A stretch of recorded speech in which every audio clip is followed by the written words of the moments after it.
stop me if you've heard this one before.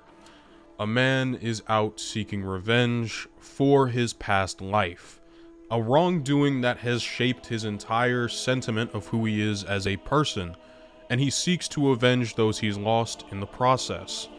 But after all it is done, he is reluctant to continue that killer lifestyle that had previously given him so much purpose when he's finished his job. Oh, hold on, sorry. That's Wolverine. My bad. Okay, let me rephrase this. Okay, stop me if you've heard this one before. A man whose life has done nothing but revolve around violence is trying to escape said violence. He no longer wants to perpetrate it, but due to the fact that there is a young and impressionable girl that needs his help, he must commit these acts of violence while she tethers him to the reality of the world and keeps him grounded, preventing him from fully becoming that animal that he fears to be. Oh shit, that's just Wolverine again. And therein lies my biggest issues with the Punisher TV show on Netflix. This is not Punisher. Essentially, this show is Wolverine with a Punisher coat of paint. None of this is Frank Castle, in any sense of the manner outside of name and aesthetics. All of these story beats are directly ripped from Wolverine. The Punisher doesn't need a reason to do what he does, if that makes sense. The dude is never going to be reluctant to commit the acts of violence that he enjoys doing. Because let's get something very straight. The Punisher enjoys what he does. He likes to be the Punisher. He likes to punish. It's enjoyable for him. Even dating back to before Frank Castle lost his family, originally what was Vietnam and later became Iraq as the shifting timeline continued to move, Punisher always enjoyed the violence. He reveled in it. He wanted a war. He felt most at peace during the war, as though he was whole as a person. He oftentimes felt a little lackluster in his family life of just being a dad, which is in stark contrast to the show, in which every single time Frank is presented with his past and with his family, the idea of his family, he seems to care for it so much, as though that is the only life that he really wanted, and that he was much more than willing to lock away that piece of him that enjoyed death and carnage if it meant getting to raise a family, which is literally Wolverine's character arc in totality. That's exactly what Wolverine as a character wants. Wolverine is at constant odds with the idea that deep down he may just be an animalistic monster, but that he wants more out of life than that. It's a completely Wolverine story beat, even down to giving dude a teenage sidekick that helps keep him grounded. It's all ideas that were put onto Wolverine because it makes the character more relatable. Frank Castle, the Punisher, is not a very relatable character in the traditional sense, because the dude is a straight up sociopath who enjoys murder, who enjoys harming others. He wants that infinite war because he enjoys inflicting the punishment on them. He doesn't care if you're a petty street dealer or if you're the kingpin. He's going to treat you the exact same way. The Punisher is so firmly not a hero. He is the definition of what an anti-hero is, because while he's not necessarily a villain, do his ends really justify the means, if that makes sense? Especially with the brutality the Punisher often showcases. So, what really ends up happening when you try to adapt a character like that for his own show, you run into the problem of relatability. Now, I would argue that problem isn't actually as much of a problem as the writers of Punisher in 2017 must have thought. As somebody who just finished watching HBO's Penguin, you can write the character as being the bad guy, objectively not being the real hero, and still make a really great and compelling show. And unfortunately, the writers of The Punisher instead decided to take the route of basically making him Wolverine, because that way Punisher can be relatable. That way there's a conflict for the character. Frank spends a majority of both seasons of the show outside of his Punisher gear, outside of doing what the Punisher would really do. Quick little addendum that I want to make to this video and script. I genuinely forgot how much of the Punisher show just does not revolve around Frank Castle himself. Again, I believe this stems from the idea that writing a show for the Punisher is very hard because the character is not very relatable. We spend a lot of time, especially in the first season, with Billy. We spend a lot of time with Nadine. We spend a lot of time at the government CIA. We spend a lot of time with Micro, even just by himself without the Punisher around.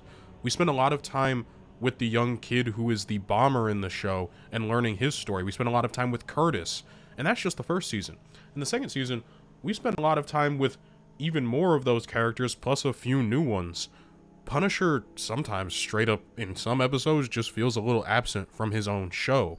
And that's another problem this show ran into, and I believe it truly does stem from the fact that it's so hard to make the Punisher relatable unless you just make him Wolverine. The Punisher actively goes out of his way to find random, miscellaneous criminals and wipe them off the face of the earth constantly. He never needs a rhyme nor a reason to do so, he simply enjoys doing it. And that's something that is almost completely absent from this show, save for literally the last scene at the second season. This version of the Punisher just decides that everything has to have a meaning. In the first season, he is going after people that that killed his family, basically. That's what he spends the entire first season doing, tracking down the rest of those people. It's the only reason the Punisher really even comes out of retirement, because the dude was retired and decently content in living with not being the Punisher anymore. Frank Castle's dead. Pete Castiglione, he's got life. Anybody that had anything to do with what happened to Maria and the kids are dead. Mission accomplished. And I don't have a problem with that. Hell, if you would have asked me, I would have helped you do it. I know that. I know you would have. But that was months ago. Now the only person you're punishing is yourself. It's like he didn't have the drive to be that. And when he does get his revenge fully at the second season, he's done. He once again goes back to being retired until something pulls him out of retirement in the second season, that being the need to save a young teenage girl. And I think in that second season of The Punisher, we're provided a great look into just how different of a character Frank Castle is from his appearance on Daredevil Season 2 versus his appearance in Season 2 of his own show. During the second season of Daredevil, when Punisher is confronted with a known child you-know-what, can't say for YouTube reasons, Frank is very, very quick to quite literally murder the guy. And he doesn't even think twice about it. The second the dude makes it obvious he's selling DVDs that involve Cyberpunk abbreviated, Frank is quick to action. I mean, hold on, sure I can't get you anything else? You know, I got it all, man. Yeah, bondage, backdoor, grannies, or maybe you're in the market for something younger. She's barely 12. Guaranteed. Haha, you like that, huh? For $100, she's all yours. I mean, Frank has absolutely no qualms in doing what needs to be done in this scenario. He immediately spins the block on his dude, as he should, because this is a heinous crime. Just about everybody can agree with that. But yet, in the second season, when he is with this younger woman, when he is presented with a man who rents out spaces to these people who enjoy Cyberpunk abbreviated, or those types of people to take pictures of these young vulnerable children, the Punisher decides not to kill him because the girl asks him not to. And that is literally something straight out of like a Wolverine comic. I am so serious. I can't remember what issue, but I am 90% sure you can find a reference of Logan being talked off a cliff from killing somebody because of one of his younger proteges he takes under his wing. Whether that be Dorian, whether that be Jubilee, Rogue, anyone really, Kitty Pryde, whoever you choose. But while that is somewhat cathartic and you can, try to reason your way into making that seem like a good thing of what Punisher did, right? You can imagine that it is a good thing that he did like something like that. He is getting rid of the scum of the earth. He also takes that same level of prejudice towards your local Johnny who just robbed the store because dude couldn't afford groceries this month. He holds the same amount of hatred for both people, because in his mind, his war is unilateral, and it's very black and white for him. If you are a criminal, you are a criminal, and if you're not, you're not. I mean, it is kind of hard to make a 13 episode, give or take hour-long episode each season of a TV show based around a character that really just murders different mobsters and gangsters for no reason other than he wants them off the streets. You would actually have to think creatively in order to make a conflict that is emotional and a plot that is emotional outside of that, because the overall content of Punisher as a character is that he is just going to go after random criminals and thugs. Because let's be brutally honest here, what has Punisher actually done when it comes to like getting true big bads off the streets? Like your Kingpins, your Tombstones, right? I'm not gonna say like Thanos because that's cosmic level and he's a street level anti-hero. Let's keep it a buck. So again, it's just easier to make him into a Wolverine archetype sort of character. It's just easier to do that, to make him more relatable to the audience. Now, obviously, I'm gonna be real with you guys. I liked the show. Like, I really do like The Punisher season 1 and 2.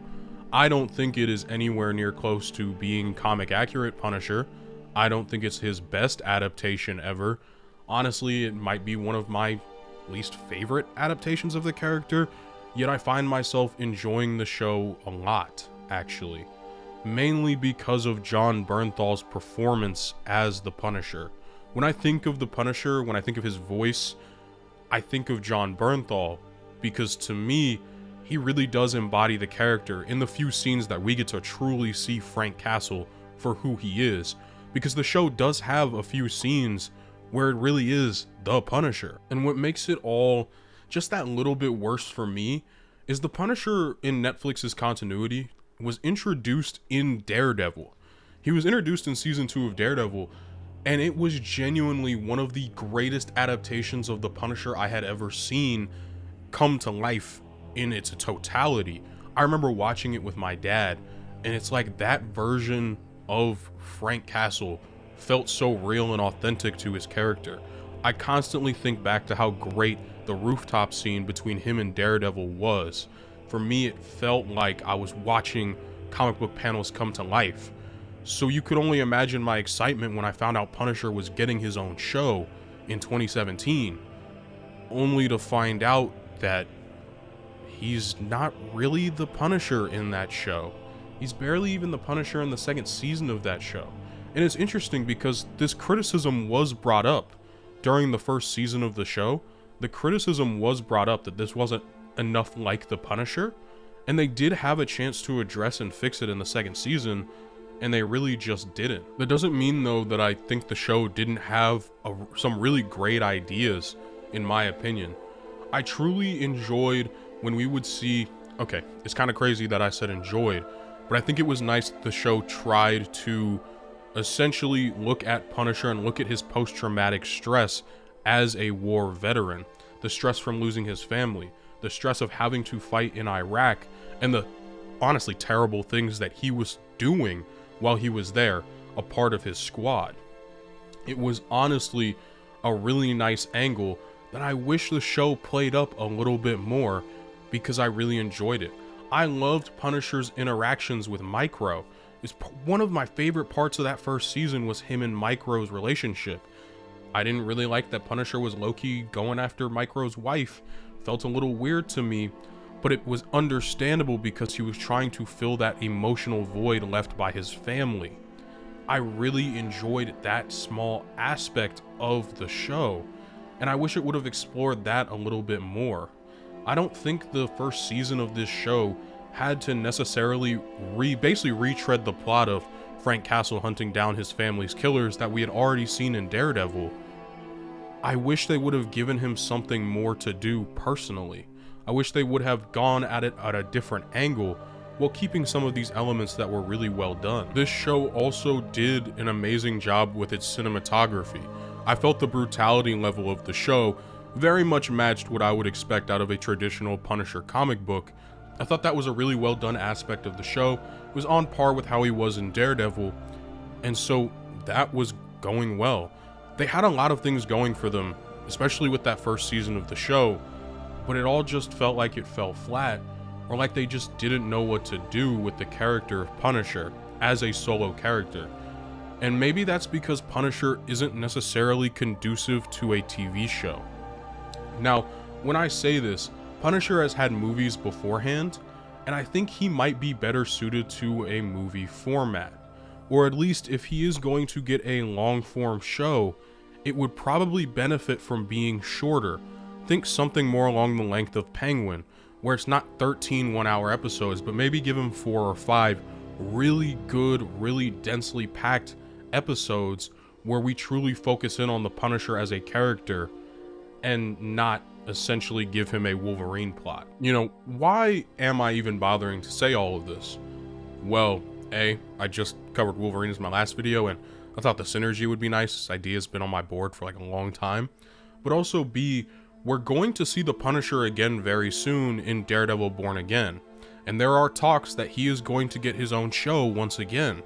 And so I am really hoping that they do take a page out of WB's book. Yes, WB actually did something right.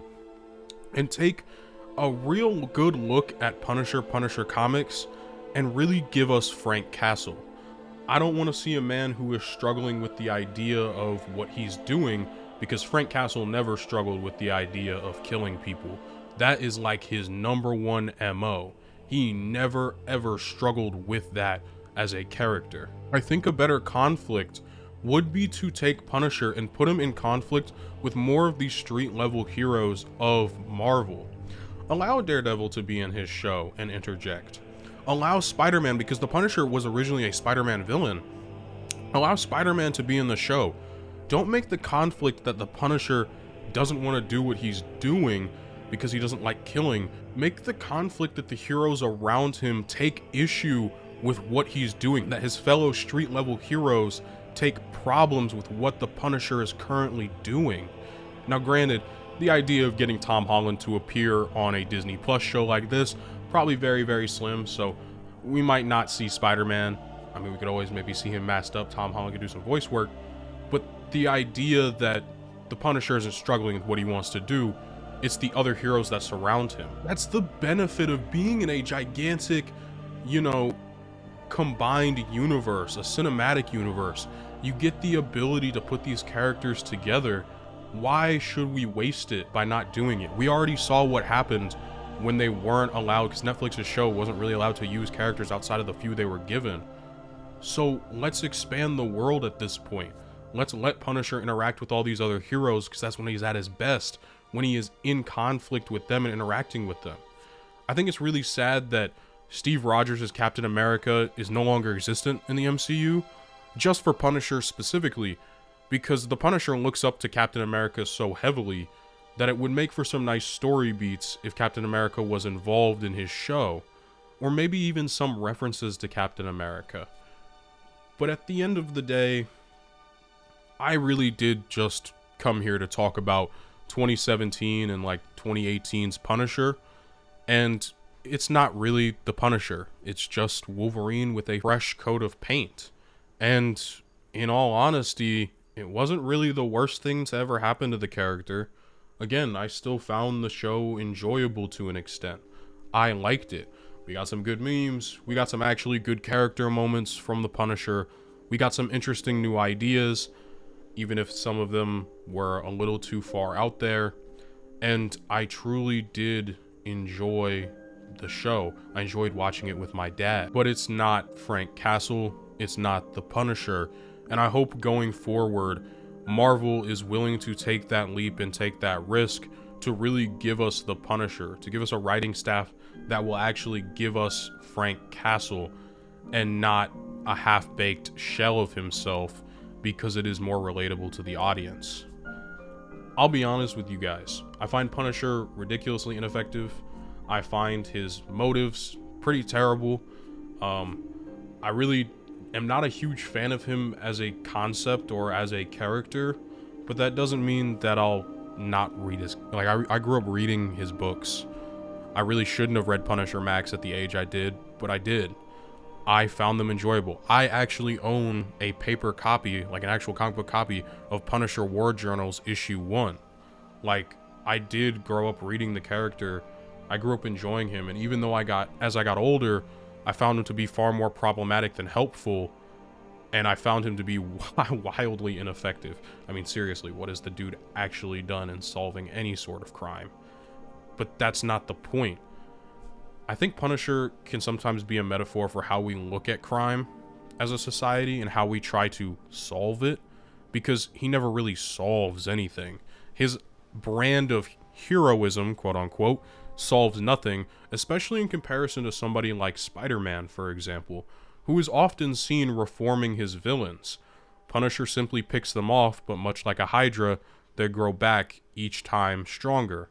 And that's, again, another flaw you have to write around when writing a character like this, because he is fairly easy to poke holes in, especially because Punisher is not like an A-lister, so you're not really ever going to have him taking out a big crime boss like Kingpin.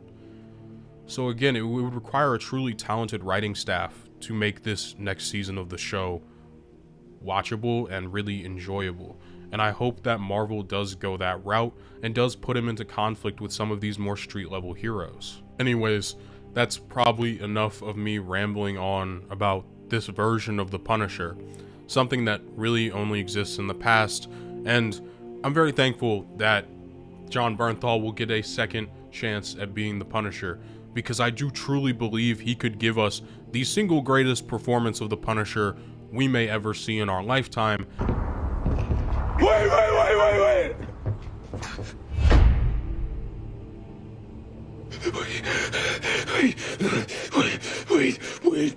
Wait. Just wait. Simply because the dude has the acting chops to do it, and he proved it even back during these seasons of the show. I mean, if my enjoyment of the show isn't even evident enough, you can go look for one of my earliest videos on this channel, which is quite literally a musical tribute to the Punisher. It was a tribute to this show because I really enjoyed it. It was one of the first few videos that I actually saw that had some success on my channel.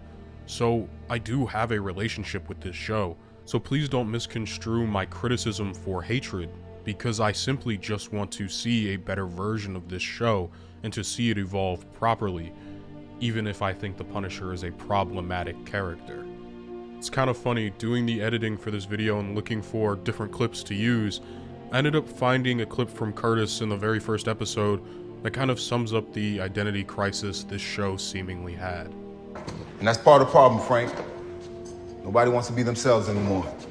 The internet, social media, goddamn talent shows for assholes. Everybody wants to be somebody else. Nobody is happy just to look at themselves in the mirror, see themselves. Dude low-key just insulted me and my profession. I thought it was funny. I couldn't leave this clip out. Regardless, I just want to take a moment to thank all of you all for watching. It is truly beyond appreciative on my end. I really do appreciate all of you. So thank you all so much for watching. Once again, thank you all for watching. If you liked the video, please leave a like. It helps out the channel a lot. If you disliked the video, leave a dislike and then tell me down below in the comments why. Constructive criticism helps me to be a better creator for all of you.